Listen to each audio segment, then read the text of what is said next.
What's up, guys, and welcome back to Gabe Miller Music. Today I'm going to be showing you how I make builds and drops on the Novation Circuit. So this video is going to outline every trick that I use to get the most out of it and to get the most exciting dynamic buildups and releases that I possibly can. So to start this off, I've got a little jam that I'm using as an example here. So I'm going to run through that and then show you how I do it.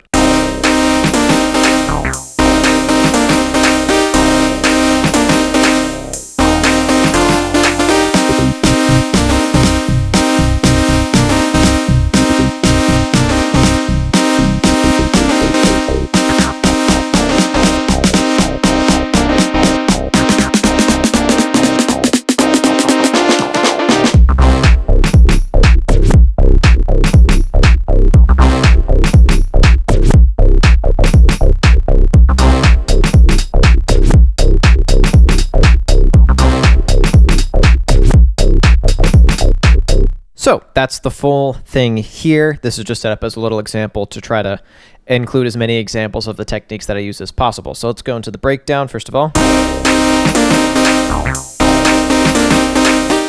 To break down the elements real quick, we've just got a couple of drum elements, clap, and this open hi-hat here. And then on top of that, this melody chord thing, and then this bass. You're also going to hear this bass in the drop, which was intentional on my part here. In my mind, one of the main goals of a build-up is to connect the drop and the breakdown and to transition smoothly between them. So, with all that in mind, we got that, and then we go to another session, and this is something I definitely recommend doing for a build-up, is have the build-up be its own separate session.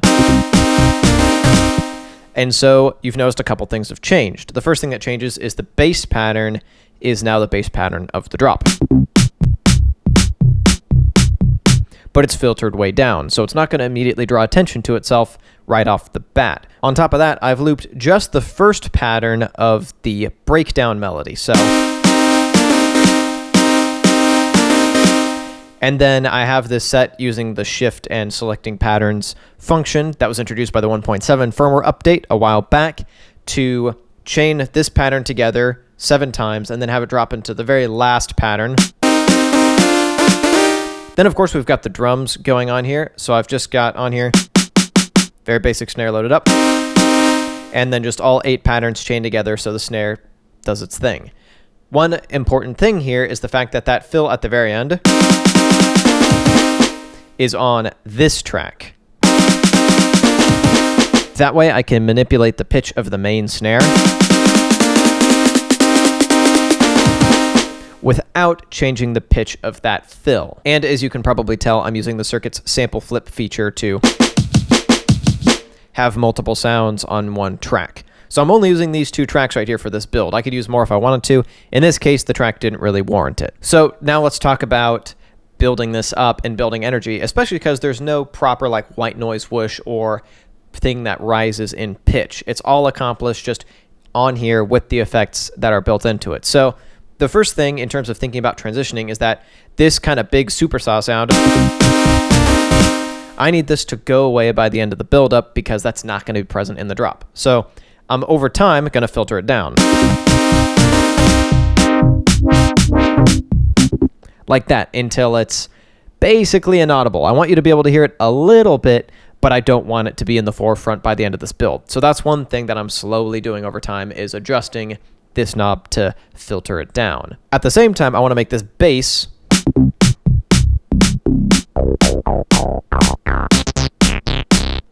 more obvious. I want it to stand out because this is what you're going to hear in the drop. And so once again, I'm teasing the drop a little bit, but not giving you the full thing because this is only one half of the bass layers. In the proper drop, this is also a bass layer. So you're getting just kind of a weak little bass that slowly makes itself more apparent as I twist this knob, and you're just bringing that in slowly. So what we've accomplished so far, we've had the snare just doing its thing.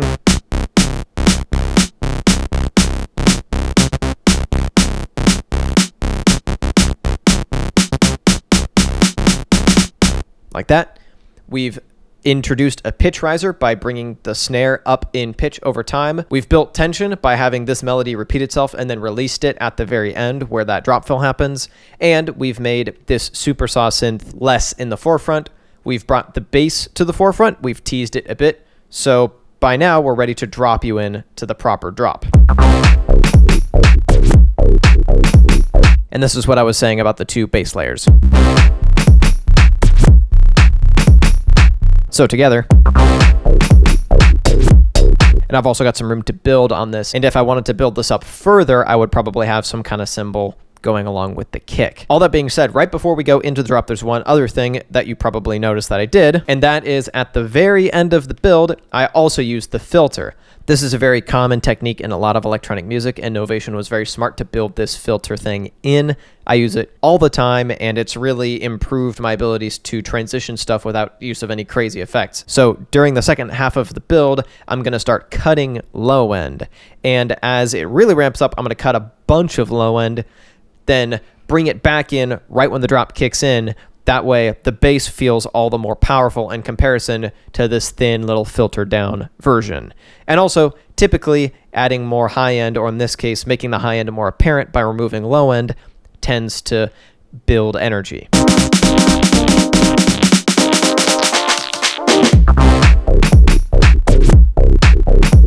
Then from there, it's just having a drop that I can build up over time. So you start off without that open hi-hat. Then later on I can drop it in. And also, if I wanted to, I could even drop out the snare at the beginning as well. So just have it drop in like this. That's a bit minimal, and I probably wouldn't do that on the first drop. Maybe on the second drop, I would do that so it creates even more contrast and gives me some more options there. So that is it for today. Thank you so much for watching. Just a quick little video, but hopefully you found this useful. If you'd like to see more EDM and stuff with builds and drops and really exciting stuff all out of this little box, you can click or tap up over here at one of these videos, and I will be back with a new video next week. Peace.